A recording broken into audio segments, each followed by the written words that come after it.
आप देख रहे हैं जेबीटी आवाज टीवी। मैं हूं आपके साथ हर्षिता मिश्रा। 18 जनवरी को शासकीय महाविद्यालय लॉन्जी में राष्ट्रीय संगोष्ठी का आयोजन किया गया। यह आयोजन मध्य प्रदेश उच्च शिक्षा गुणवत्ता उन्नयन परियोजना के अंतर्गत किया गया। राष्ट्रीय संगोष्ठी उच्च शिक्षा और सिविल सेवाओं की तैयारी में महाविद्यालयीन शिक्षा पाठ्यक्रम का योगदान विषय पर आयोजन किया गया।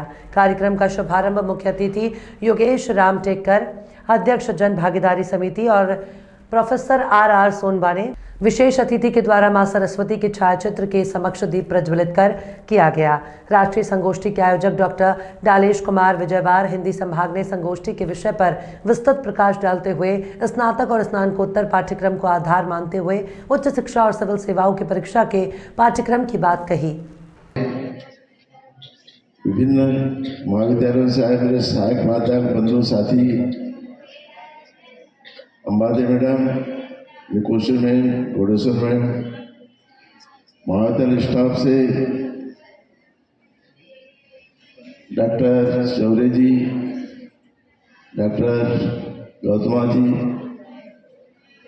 साहेबलाल लेड़े, महेश दमाए, साकिब जी, यह समूचा सहायक प्राध्यापक, शैक्षिक स्टाफ, अशैक्षणिक स्टाफ, हमारे पत्रकार बंधु मयूर भाई, कश्यप जी, सैनी छात्राओं, यह कार्यक्रम जो अरेंज किया गया है, यह कार्यक्रम वर्ल्ड में यहाँ के बहुत ही महत्वपूर्ण कार्यक्रम है। जैसा कि टिकले जी ने बताया, विजयवाड़ा जी ने बताया कि यहाँ आज जो संगोष्ठी होने वाली है आज और कल, वो आपके उज्जवल भविष्य के लिए प्रमुख है, बहुत आवश्यक है कि उच्च शिक्षा के बाद आप कोई भी सिविल सर्विसेज में किसी इसमें जाते हैं, जो विषय आप अध्ययन कर रहे हैं उस विषय के अनुसार हर विषय के लिए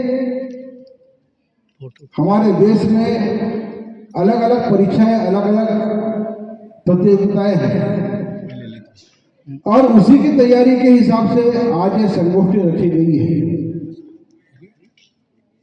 जिंदगी का सबसे कीमती समय से गुजर रहे हैं। जिंदगी को आप किस मोड़ पर ले जाएंगे, यही समय है, कॉलेज का समय है। और इसलिए मैंने कहा था कि अपनी शिक्षा के समय में अपना समय बिल्कुल व्यर्थ न गंवाना। ये मेरा अल्टा का सारा सिद्धांत यही है। और जब आप कर्म करेंगे तो सफलता मिलेगी। यदि सफलता नहीं भी मिलेगी तो हमारे दिमाग में बात तो नहीं रहेगी कि हमने कर्म में कोई कमी की हो। जैसे आपने देखा होगा कि किसी प्रतियोगिता में, खेल की प्रतियोगिता में 2 टीम होते हैं, उसमें सबको मालूम है कि कोई एक टीम विजयी होगी, परंतु क्या दूसरे टीम के जो खिलाड़ी हैं वो कर्म नहीं करते?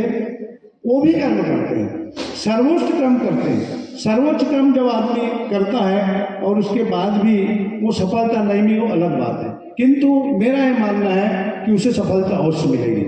तो आपको जीवन में इन तीनों चीज़ों का समन्वय करते हुए जब हम कार्य करेंगे तो निश्चित रूप से सफलता मिलेगी।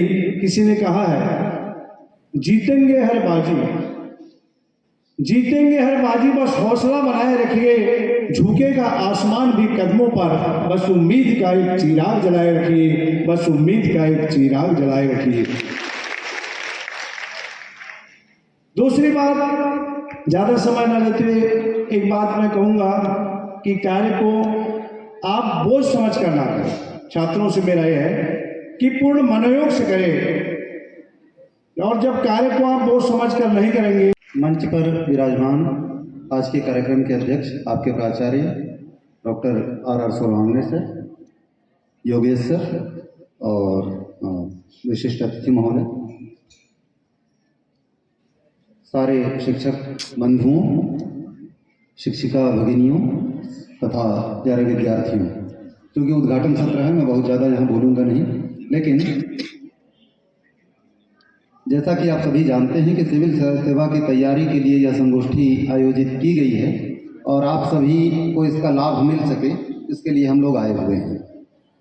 एक जब भारत आज़ाद हुआ और भारत का संविधान बना तो उस समय 26 जनवरी 1950 को दिनकर ने एक बहुत शानदार कविता लिखी और कविता थी कि सदियों की ठंडी बुझी रात सुबुगा उठी, मिट्टी सोने का ताज पहन इठलाती है, दो राह समय के रथ का घर घर नाद सुनो, सिंहासन खाली करो कि जनता आती है। यह जो है दिनकर ने कहा था और बहुत शानदार वक्तव्य विशिष्ट अतिथि महोदय ने दिया। सर ने कहा कि समन्वय की यह संस्कृति हमारे देश में रही है और आपने कहा कि इच्छा क्रिया और ज्ञान। जयशंकर प्रसाद इसके पहले जो है जब आज़ादी की लड़ाई चल रही थी हम सभी जानते